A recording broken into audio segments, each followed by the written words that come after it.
I never thought buying a stranger's groceries would be the thing that saved my life. But when the old man gripped my wrist in the checkout line at Piggly Wiggly and leaned close enough that I could smell coffee and wintergreen on his breath and whispered words I didn't understand until the next morning, everything changed. By the time I finally grasped what he was trying to tell me, I'd already come closer to losing everything than I ever want to admit. My name is Earl Dawson. I'm 66 years old. I own 42 acres of peach orchard outside Millbrook, Georgia, a piece of land my father planted by hand back in 1961 and left to me when he passed. The house sits on a small rise looking out over the rows of trees, and on a clear summer morning when the fruit is coming in and the air smells sweet all the way to the road, there is no better place on earth. Ruth always said that. She'd stand on the back porch with her coffee and breathe it in, like she was storing it somewhere inside herself for later. She passed 4 years ago, pancreatic cancer, and I have not had a single morning since where I don't reach for her before I remember. I run the orchard alone now. People ask me why I don't sell, why I don't slow down, why a man my age is still climbing ladders in August heat. The honest answer is that this land is the last thing Ruth and I built together. Every tree on it has a year attached, a memory attached. I'm not ready to let that go, and I don't expect I ever will be. My son Travis is 37. He lives in Atlanta, 40 minutes south, works in commercial real estate, drives a truck that costs more than my father paid for this entire property. He's a good-looking young man, charming the way Ruth was charming. And for most of his life I was proud of him in the uncomplicated way fathers are proud. He called regularly. He came for holidays. He helped me when I had knee surgery 3 years ago, stayed a whole week without complaint. I tell you this so you understand that what came later didn't come from nowhere. Or maybe it did, and I just wasn't paying attention. It started on a Wednesday in late September. Travis drove up in the early afternoon, unannounced, which wasn't unusual. He came in through the back door the way he always had, accepted a glass of sweet tea, sat down at the kitchen table, and after a few minutes of talk about the orchard and the weather and nothing in particular, he said he needed to ask me something. There was an investment opportunity, he explained. A development deal. A piece of land outside Savannah that a group of investors was putting together. His firm was involved at the margins, but the real money was at the ownership level. He'd been following it for months, doing his research. It was solid, he said. The kind of deal that came along once in a career. He needed $40,000. I set my glass down slowly. Travis looked at me with those eyes that are so much like his mother's, open and earnest, and I felt the conflict that any parent would feel. $40,000 was not a small thing, but it wasn't beyond me either. The orchard had a good year. I had savings. I asked him the questions you're supposed to ask. Who else was investing? What the timeline looked like. What happened if the deal fell through? He had answers for all of them, smooth and practiced. And when he left that evening, he had my promise to think seriously about it. I didn't sleep well. Something I couldn't name kept pulling at the back of my mind. The next afternoon, I drove into town for supplies. Millbrook is the kind of place where the same 3 families have owned the same 3 businesses for 50 years. And the Piggly Wiggly on Main Street is where everyone passes through eventually. I was waiting in the checkout line with a cart full of fertilizer supplies and a bag of coffee when I noticed the man in front of me. He was older than me by a decade or more, lean, with white hair cut close and a jacket that had faded from navy to something closer to gray. He was watching the cashier ring up his items with a focused attention, and when she told him the total, he opened his wallet, counted twice, and went still. I've seen that expression before. It's the particular stillness of a person doing hard arithmetic and arriving at a number they don't want to accept. He said something quietly to the cashier. She said something back. He nodded once, the way a man nods when he's absorbing bad news he was halfway expecting. Before he could say anything else, I stepped up beside him and said it was no trouble, and I handed the cashier my card. The old man turned and looked at me for a long moment. His eyes were dark brown and very clear, the kind of eyes that had seen enough of the world to make small talk unnecessary. He said his name was Henry. He said he didn't accept charity. I told him it wasn't charity. It was just a Tuesday in Millbrook, and that seemed to satisfy something in him, because he let it go. I loaded my groceries into my truck and I was about to pull out of the parking lot when he appeared at my window. I rolled it down. He looked at me steadily. He asked if I was the man who owned the peach orchard out on Route 9, the one with the white farmhouse and the old water tower. I said I was. He nodded slowly. Then he said something that I have turned over in my mind every day since. "After your son leaves tonight," he said, "don't sweep the back steps. Whatever's there in the morning, leave it until someone else can see it." I stared at him. How did he know Travis was coming tonight? Travis hadn't called me again. As far as I knew, no one in Millbrook knew my son's schedule. "Henry," I asked. "What do you mean?" He just looked at me with those dark, clear eyes and said it again, quietly and precisely, the way a man repeats something he needs to make sure you've understood. "Don't sweep the back steps." Then he walked to a rusted Buick at the far end of the lot and drove away. I sat in my truck for a while thinking about it. I told myself the man was confused. Maybe he'd mixed me up with someone else. Maybe he was unwell, but the specificity of it stayed with me. Your son, tonight. Not a guess, not a generality. Something he knew. Travis did come that evening. He arrived around 7, again through the back door, and we sat on the porch and talked. He brought up the investment again. He had a folder this time, printed pages with numbers and projections and a map of the Savannah property. He walked me through all of it with the patience of a man who had rehearsed. When he was done, he said the window for getting in was closing, and he needed an answer soon. I told him I was still thinking. He smiled, but something flickered behind the smile. Something quick and gone. Before he left, he asked if I wanted him to sweep off the back steps. There were leaves collecting there from the big pecan tree, he said. It'd take him 2 minutes. I felt something cold move through me. I told him no, that I'd get to it tomorrow. He looked at me for a beat longer than necessary, then said okay, hugged me goodbye, and drove away. I stood on the back porch a long time after his taillights disappeared. The night insects were loud. The air smelled like September in Georgia clay, and on the back steps, between the bottom tread and the railing post, I could see the pale scatter of pecan leaves that had been falling all week. I did not sweep them. I barely slept. By 5:30 I was up and at the back door, and what I saw on those steps in the early morning light made me put my hand against the doorframe to steady myself. Boot prints, 2 sets, both coming from the direction of the equipment shed at the back of the property, tracking across the steps and up to the back door itself. The prints were clear in the thin layer of pollen and leaf dust that had settled on the wood, the kind of natural record that a broom would have erased completely. One set was large, the stride long and confident. The other was smaller, more careful. They had come up to my door in the night. I followed the trail back across the yard, the equipment shed, where I kept my tools and a fireproof lockbox with copies of important documents, showed signs I might never have noticed if I hadn't been looking. A scuff on the door latch, where a tool had been applied to the lock. The padlock itself replaced and relocked, but the hasp sitting a 1/4 inch proud of where it normally sat, betraying that it had been removed and replaced in the dark. I opened the shed with my key.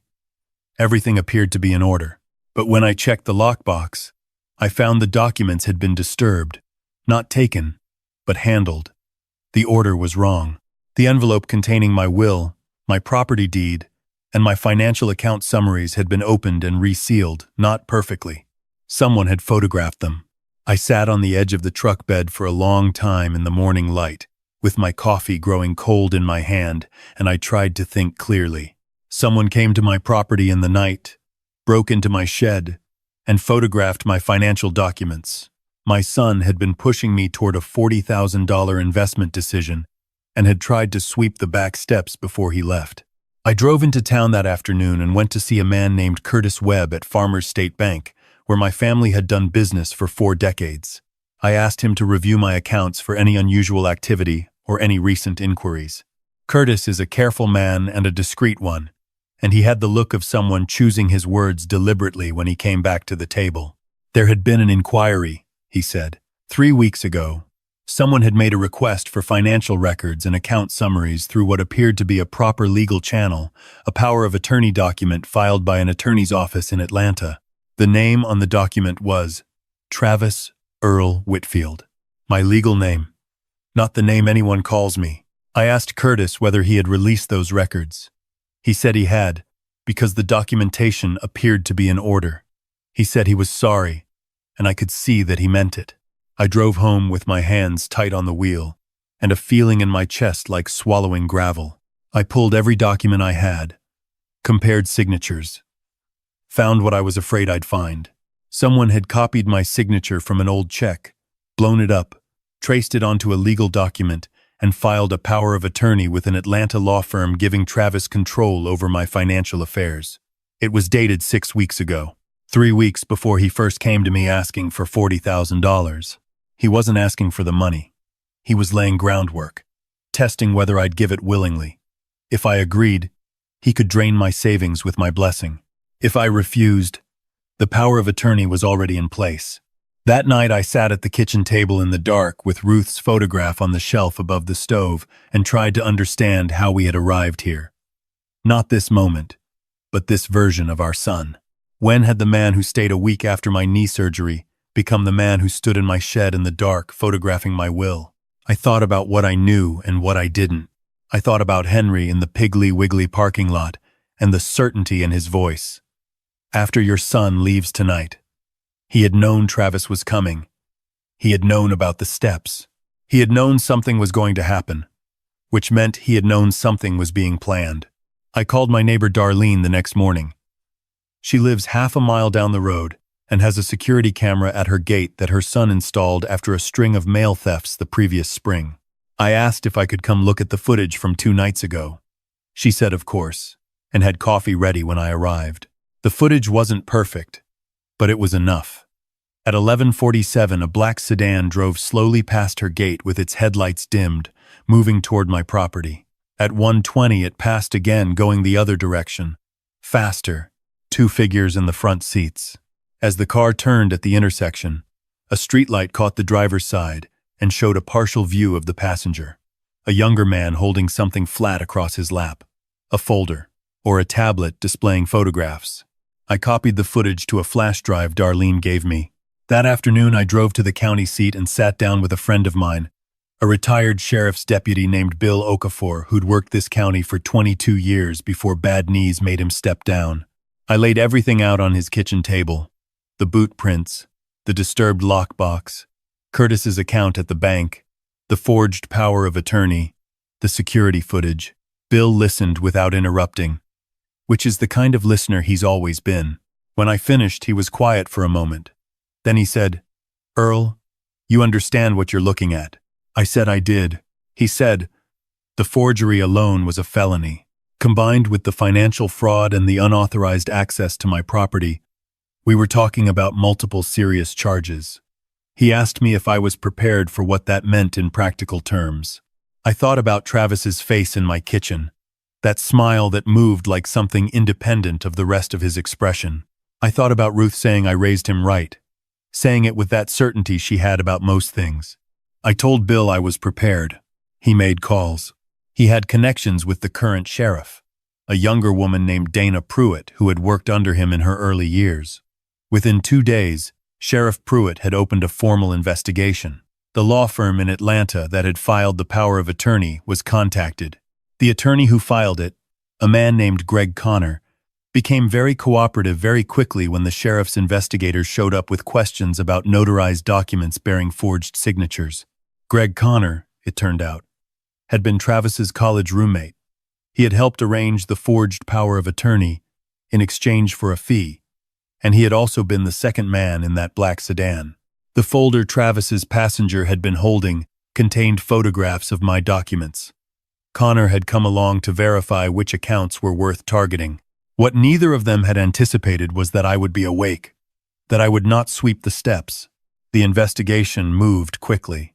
Sheriff Pruitt called me on a Friday morning, 10 days after I'd first walked into Bill's kitchen, and told me they had enough to bring charges. She asked me how I wanted to handle the arrest. I asked her to let me speak with Travis first. He came on Saturday afternoon. I'd called and asked him to come by, told him I'd made a decision about the investment. He came through the back door, smiling, and I was sitting at the kitchen table with a cup of coffee and a folder of my own. I slid the forged power of attorney across to him. He looked at it for a long moment. Something moved across his face, calculation giving way to something more complicated. I don't have the heart to recount all of it word for word. What I'll tell you is that he didn't deny it for long. What came out over the next half hour was the shape of a debt I hadn't known existed. Travis had been gambling for 2 years, sports betting that started as recreation and became something else entirely. He owed close to $90,000 to people who were, as he put it, not patient men. He'd borrowed from Greg Connor's network, from other sources, from every direction he could think of before he arrived at the conclusion that my orchard was worth over $600,000, and I was 66 years old and living alone. He said it in a tone that was almost clinical, the way you'd describe a market condition rather than your father. He said the plan was to gradually take over my financial management, have me declared cognitively impaired by a doctor Greg knew, sell the property in my name before anyone could contest it, and pay the debts. He said he never intended for me to be hurt. I sat with that for a moment. I told him that a man who steals his father's land intends exactly the harm he causes, regardless of what he tells himself. He had the grace to look ashamed. Not enough grace, but some. After he left, I called Sheriff Pruitt. She arrested Travis and Greg Connor the following Monday. If you're watching this right now, and you've been with me this far, I want you to drop the number 14 in the comments. Just that number, wherever you're watching from. It helps me know who stayed for the full story. The charges were filed, and the case moved toward trial. My attorney, a woman named Rosa Cardenas who'd been recommended to me by Curtis at the bank, said the evidence was overwhelming. The forged power of attorney, the financial records, the security footage, Greg Connor's cooperation agreement with prosecutors. Travis entered a guilty plea 4 months later. But through all of it, one question never left me. Henry, the man in the parking lot. I went back to Piggly Wiggly twice looking for him and didn't find him. I described him to the cashier who had been there that day, a young woman named Beth, and she remembered him. He came in maybe once a month, she said. Paid cash most of the time. She had no name beyond what he'd told me himself. I drove out along Route 9 inches both directions one afternoon, looking for the rusted Buick. Found it parked in front of a small white house about 3 miles from mine, set back from the road with a mailbox that said H. Prior. Henry Pryor was sitting on his porch when I pulled in. He didn't look surprised. He invited me inside. His home was small and carefully kept, the kind of order a solitary person maintains because it gives structure to quiet days. On the walls were photographs spanning decades, a family through time. I noticed that the photographs of a younger man stopped abruptly at what looked like his early 30s, a gap where the story should have continued. I told him what had happened. I thanked him. I asked him how he had known. He was quiet for a long time, both hands around his coffee mug. Then he began to talk. His son, he said, had worked at a law firm in Atlanta for several years. Not Greg Connor's firm, but connected to it through a network of people who, as Henry put it, helped each other with difficult transactions. His son, Nathaniel, had been involved in similar arrangements before, had called Henry drunk one night years ago and described a job he'd helped with. A signature here, a document there, nothing that would stick to him. Henry had tried to talk Nathaniel out of that life and failed. The same failure in different clothing, year after year. 3 weeks before we met in the parking lot, Nathaniel had called again. Drunk, loose, and proud of himself. He mentioned a job in Millbrook, an orchard, an old widower whose son needed liquid capital. He'd mentioned my name. Henry had looked me up, driven past my property, and when he saw me in the Piggly Wiggly checkout line, he recognized my face from a photograph he'd found in an old church directory. Because he had seen that face before, he got up and brought a photograph from a drawer. It was a picture from a hospice facility, a group of volunteers in the family room, taken sometime in the last decade. In the second row, clearly visible, was Ruth. My Ruth, wearing the blue cardigan she always wore when she was doing something she cared about. Standing beside her, holding the same side of a quilt they were apparently refolding together, was a woman I didn't recognize. Henry touched the photograph gently. "That's my wife, Dorothea," he said. "She volunteered at Mercy Hospice for 12 years. She and your wife were close. They worked together every Thursday for almost 3 years." I didn't have words for a moment. He said Dorothea passed 2 years before Ruth did. Same facility, different floor. He said when Ruth was admitted, Dorothea wasn't there anymore to sit with her, and that had weighed on him since. The idea that Ruth had gone to that place, and his wife hadn't been there to hold her hand the way she always had for others. When he saw me in that checkout line, he said, it was like being handed a chance to repay something he had no other way to repay. I sat in Henry Pryor's small living room with the photographs on the wall and the Georgia afternoon going golden outside the windows, and I thought about the invisible threads that connect people, the ones you never see, until they pull taut and save you. He had risked his relationship with his own son to protect me. He had made the call to Bill Okafor's connection at the sheriff's department, anonymously, with specific enough information to prompt the investigation that ultimately built the case. He had warned me about the steps because he knew the night visit was coming, and he knew evidence would be left, and he knew that the only thing standing between me and losing everything was a few weeks of leaves and pollen on a wooden dep. I asked him what had happened with Nathaniel. He looked at the window for a moment. "He's in federal custody," he said. "Unrelated charges that came out of the Connor investigation. He's going to be away for a long time." He said it without breaking, the way a man says something he has had a long time to prepare for. I went home that evening and sat on the back porch until the sun went all the way down. I watched the peach trees go from gold to gray to black outlines against a darker sky, and I talked to Ruth the way I do sometimes when the evening gets quiet enough. I told her about Henry and Dorothea. I told her I thought she would have liked knowing about this, that she would have found it exactly like her to be involved in something this important, even from a distance, even after. Travis was sentenced to 4 years, with the possibility of reduction for good behavior and cooperation. Greg Connor received 18 months in disbarment. Nathaniel Pryor's separate charges carried a longer sentence. I visited Travis once, about 6 weeks after sentencing. He looked thin and tired in a way that had nothing to do with the facility, and everything to do with what a person looks like when they have fully understood what they did. He apologized. It was a real apology, without conditions, and I received it the same way. I told him what his mother used to say about the difference between a mistake and a choice. A mistake is something that happens to you. A choice is something you make. This had been a choice, at every step, and the work of his life from here was to understand why he had made it and to become someone who wouldn't make it again. I told him I would keep that door open. I haven't been back since. Maybe someday. Henry Pryor and I have dinner on Tuesdays now. Sometimes he comes to the orchard. Sometimes I go to his place.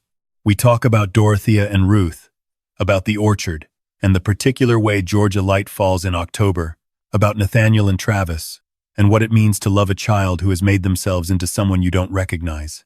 We talk about that more than anything else, I think. It is the conversation neither of us can fully finish, but we keep at it anyway. 2 old men, working on something that doesn't have a clean answer. I had my will updated. The orchard is going to a land trust that will maintain it as working farmland for the county in perpetuity. There is a scholarship fund in Ruth's name at the County Agricultural College for students studying sustainable farming. I endowed it with the money I would have given Travis for his investment, plus some. There is also a small fund in Dorothea Pryor's name at Mercy Hospice, designated for volunteer coordination. Henry cried when I told him. It was the first time I'd seen him show anything other than that careful steadiness. We sat with it for a minute, before he poured more coffee and asked about the orchard's late crop, and we were back to normal. This is what I want to leave with anyone who has listened this far. My son never told me he was in trouble. $90,000 in gambling debt, creditors threatening him, a life coming apart at the seams, and not a single word to the man who would have done anything in his power to help. Pride is not a virtue when it destroys the only people who would have stood by you without conditions. If Travis had come to me honestly, sat at this same table and laid it out, I would have emptied my savings, sold equipment, done whatever it took, because that is what a father does. Instead, he chose silence and then deception, and what he lost in the process cannot be calculated in money. The second thing is this: trust is not built by asking. It is built by showing up, year after year, in the ordinary moments when nothing is at stake. Henry Pryor never asked me to trust him. He just showed up in a parking lot on a Tuesday and told me something true at a cost to himself. That is the whole of it. And the last thing, I have walked this orchard alone for 4 years since Ruth died, and I have been lonelier than I knew how to say. What surprised me, in the aftermath of all this, was that the loneliness changed, not because the grief changed, but because I understood that I had never actually been without the people who cared about me. They had been there the whole time. Darlene with her coffee and her camera, Curtis at the bank choosing his words carefully because he respected me, Bill Okafor clearing his kitchen table on an afternoon's notice, Henry Pryor standing at my truck window with something important to say. We are not as alone as we convince ourselves we are in the dark hours. That is not nothing. In fact, it might be everything. If this story moved you in any way, please leave a comment below and tell me where you're watching from. It means more than you know to hear from the people on the other side of this. Hit the like button if you stayed until the end, and subscribe to the channel so you don't miss what comes next. Thank you for giving an old man your time. May you know tonight that you are not as alone as you think you are.